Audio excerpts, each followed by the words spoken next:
নমস্কার, লিনাস ওয়ার্ল্ডে আপনাদের স্বাগত। আজ আমি আরও একটা নতুন ব্লগ নিয়ে আপনাদের কাছে চলে এসেছি। আজ আমি চলে এসেছি, দেখুন, সাংসারিক মানুষেরা নানা রকম সমস্যায় জর্জরিত, আর সেই জর্জরিত অবস্থায় মা নিস্তারিণীর দর্শন করার জন্য অনেক ভক্তরা এই মায়ের দর্শন করতে এই মায়ের মন্দিরে, নিস্তারিণী মন্দিরে চলে আসে। আরও একটা মা ভবতারিণী, দক্ষিণেশ্বরের মা ভবতারিণী হচ্ছে এই মা নিস্তারিণীর বোন। এবং এই মন্দিরটা কোথায়, কিভাবে আসবেন, পুজো কখন কখন হয়, কিভাবে পুজো দেবেন, দর্শন কিভাবে করবেন, বন্ধ খোলা সম্পূর্ণ আপনাদেরকে দেখাবো। আপনারা আমার সঙ্গে থাকবেন।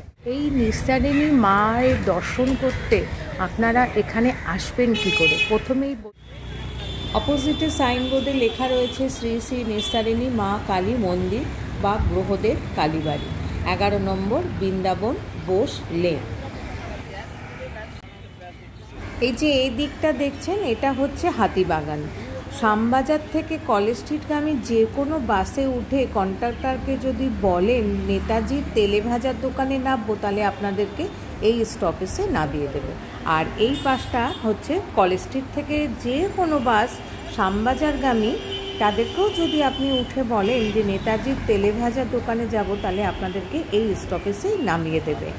এই লক্ষ্মী নারায়ণ সাউ অ্যান্ড সন্স হচ্ছে এখানে, এই দোকানটার নাম কিন্তু সবাই নেতাজির তেলে ভাজার দোকান বলে, কারণ অনেক আগে শোনা যায় নেতাজি সুভাষচন্দ্র বোস এই দোকানে তেলে ভাজা খেতেন। এই তেলে ভাজার দোকানের পাশের গলি দিয়ে একটু এগিয়েই 3টে বাড়ির পরেই ডান দিকে পড়বে মা নিস্তারিণী কালীবাড়ি বা নিস্তারিণী কালী মন্দির। পৌঁছে গেছি মূল মন্দিরের একদম সামনে। দেখুন, সামনেই সাইনবোর্ডে রয়েছে শ্রী শ্রী নিস্তারিণী মা কালী মন্দির, গ্রহদের কালী মন্দির। আর তার ঠিক নিচেই রয়েছে ঠাকুরের একটা সুন্দর ফটো, ছবি। তার উপরে লেখা আছে তোমাদের চৈতন্য হোক। আর মন্দিরের কালারটা দেখুন, শান্ত, স্নিগ্ধ, অপূর্ব লাগছে।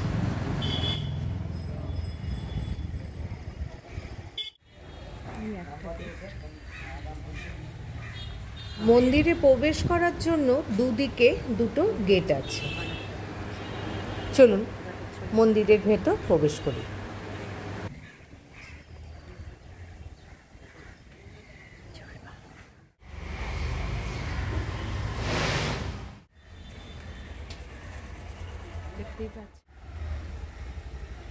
গেট দিয়ে প্রবেশ করেই প্রথমেই দেখতে পারবেন মূল মন্দির, যেখানে মা নিস্তারিণী কালী বিরাজ করছেন। আর তার ঠিক পাশেই রয়েছে 8 বিশিষ্ট একটা শিব মন্দির, আর তার পাশেই রয়েছে বজরংবলীর একটা ছোট্ট মন্দির, আর সামনে রয়েছে একটা বড় দালান।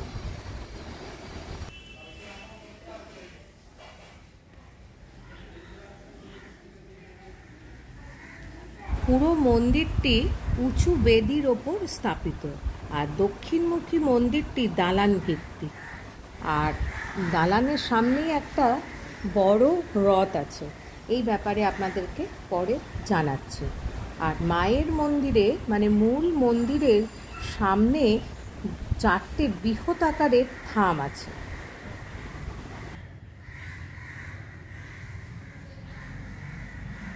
আচ্ছা, থামের পাশেই একটা ছোট্ট নাট মন্দিরও বলতে পারেন, আবার দালানও বলতে পারেন। তার ভেতরেই হচ্ছে মা নিস্তারিণী গর্ভগৃহে মায়ের মূর্তি। চলুন এবার মূল মন্দিরের দিকে যাই এবং মায়ের দর্শন করি। মন্দিরের অধিষ্ঠাত্রী দেবী হল মা নিস্তারিণী। শ্রীযুক্ত শিবচরণ গুহ কর্তৃক 1257 বঙ্গাব্দে আর ইংরেজির 1850 খ্রিস্টাব্দে এই মন্দিরটি প্রতিষ্ঠিত হয়েছিল। গর্ভগৃহে বিরাজ করছেন কোষ্ঠী পাথরের নির্মিত নিস্তারিণী মা কালীর বিগ্রহ, শ্বেত পাথরের সিংহাসনে উপবিষ্টা, মাথায় সোনার মুকুট, নানা রকম অলঙ্কারে ভূষিতা এবং হাতে রূপোর খাড়া অপূর্ব মূর্তি দর্শনেই মুক্তি আসে এবং মন প্রাণ শান্তিতে ভরে যায়।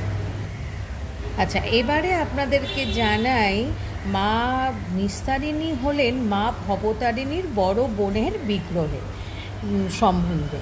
আচ্ছা, রানী রাসমণির আদেশে দক্ষিণেশ্বরের ভবতারিণীর মূর্তি স্থাপনের উদ্দেশ্যে পূর্ব বর্ধমান জেলার কাটোয়ার মহকুমার অন্তর্গত দাইহাটির শিল্পী নবীন ভাস্কর অপূর্ব সুন্দর এক কালী মূর্তি নির্মাণ করেছিলেন। কিন্তু দক্ষিণেশ্বরের মন্দিরের তুলনায় মূর্তিটি আকারে ছোট হওয়ায় এই প্রতিমা দীর্ঘদিন রানীর বাড়িতে সুরক্ষিত ছিল। মা নিস্তারিণী হলেন মা ভবতারিণীর বড় বোন। এইরূপ প্রচলিত আছে যে দুই বোনের রূপ একই রকম, শুধু আকারে পার্থক্য। সেই সময় শিল্পী নবীন ভাস্কর 3টি মা কালীর প্রতিমা তৈরি করেছিলেন। প্রথমটির আকারে ছোট হলো এবং দ্বিতীয়বার পুনরায় নবীন ভাস্কর মূর্তি নির্মাণ করলেন, কিন্তু এবার মূর্তিটি গর্ভগৃহের তুলনায় বড় হলো। তৃতীয়বারের জন্য যে মূর্তিটি তৈরি হলো সেটি দক্ষিণেশ্বরের মন্দিরের গর্ভগৃহের মা ভবতারিণী রূপে আজও নিত্য পূজিতা হন। জানা যায় এই 3টি বিগ্রহই একটি কোষ্ঠী পাথর দিয়ে নির্মিত হয়েছে, আর মন্দিরের যে শিবলিঙ্গটি রয়েছে সেটিও এই একই কোষ্ঠী পাথর দিয়ে নির্মিত, নাম হচ্ছে শান্তিনাথ। পরবর্তীকালে শ্রীযুক্ত শিবচরণ গ্রহ মা নিস্তারিণীকে পরম ভক্তি ভরে 11 নম্বর বৃন্দাবন বোস লেনের এই গ্রহ বাড়িতে নিয়ে আসেন এবং মন্দির প্রতিষ্ঠা করে তাকে স্থাপন করেন। আজও পূজিতা হচ্ছেন মা নিত্য মা কালী নিস্তারিণী রূপে। আর দ্বিতীয় মূর্তিটি, যেটি গর্ভগৃহের তুলনায় বড় হয়েছিল, সেই মা কালী ব্রহ্মময়ী মা কালী রূপে প্রতিষ্ঠিত হয় বরানগর প্রামাণিক কালীবাড়িতে।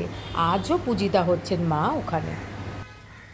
মন্দিরের আর্কিটেকচার দেখেই বোঝা যায়, এবং এই দেখুন সিলিংয়ের ওপর এগুলোকে কড়িকাঠ বলা হয়, এগুলো দেখেই বোঝা যায় বহু পুরাতন প্রাচীন মন্দির। চলুন, পাশেই রয়েছে 8চালা বিশিষ্ট শিব মন্দির বা শান্তিনাথের মন্দির। চলুন এবারে শান্তিনাথের দর্শন করে নিই। মন্দিরের গর্ভগৃহে যে শিবলিঙ্গটি রয়েছে সেটি কিন্তু কোষ্ঠী পাথর দিয়েই তৈরি, আর নাম হচ্ছে শান্তিনাথ। অপূর্ব মূর্তি। আচ্ছা, আপনারা যদি এখানে জল ঢালতে চান শিবের মাথায় তাহলে কিন্তু সকালের দিকে আসতে হবে, বিকেলে কিন্তু কোনো জল ঢালা হয় না, কিন্তু এমনি দর্শন ও পুজো করা যায়। আচ্ছা, আর এই শান্তিনাথ মন্দিরের চারিপাশে পরিক্রমা করার কিন্তু সুব্যবস্থা আছে।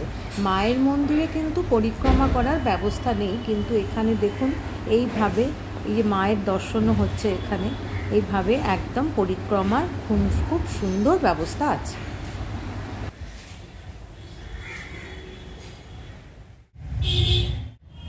শিব মন্দিরের পাশেই বজরংবলীর একটা সুন্দর বিগ্রহ আছে। মন্দিরটি সকালে 5টা থেকে দুপুর 12টা পর্যন্ত আর বিকেল 4:30 থেকে 9টা পর্যন্ত খোলা থাকে। এখানে আচ্ছা, এই যে এখানে দেখতে পাচ্ছেন এই যে রথটা, এই রথটায় হচ্ছে মা এবং নারায়ণ, মাকে না নারায়ণকে বসানো হয় আর এখানেই টানা হয়। আর এই যে রথটা দেখতে পাচ্ছেন, এই রথটায় গোপাল বসে। দেখতে পাচ্ছেন, রথের দিনই সকালে পুজো হোমযজ্ঞ হওয়ার পরই রথ টানা হবে।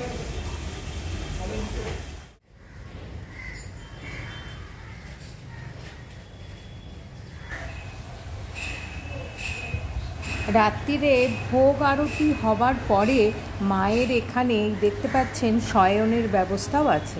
গোপাল এবং নারায়ণ প্রত্যেকেরই শয়নের ব্যবস্থা এখানে রয়েছে। ফাল্গুন সংক্রান্তি ও দীপান্বিতা কালী পুজোর দিন মন্দিরে বিশেষ পুজো হয়। সমস্যায় জর্জরিত অবস্থা থেকে নিস্তার বা মুক্তি দেন বলেই এই মায়ের নাম নিস্তারিণী মা। একরাশ শান্তি নিয়ে বাড়ির দিকে রওনা হলাম। কেমন লাগলো অতি অবশ্যই আমাকে জানাবেন, লাইক, শেয়ার এবং সাবস্ক্রাইব করে। Thanks for your time.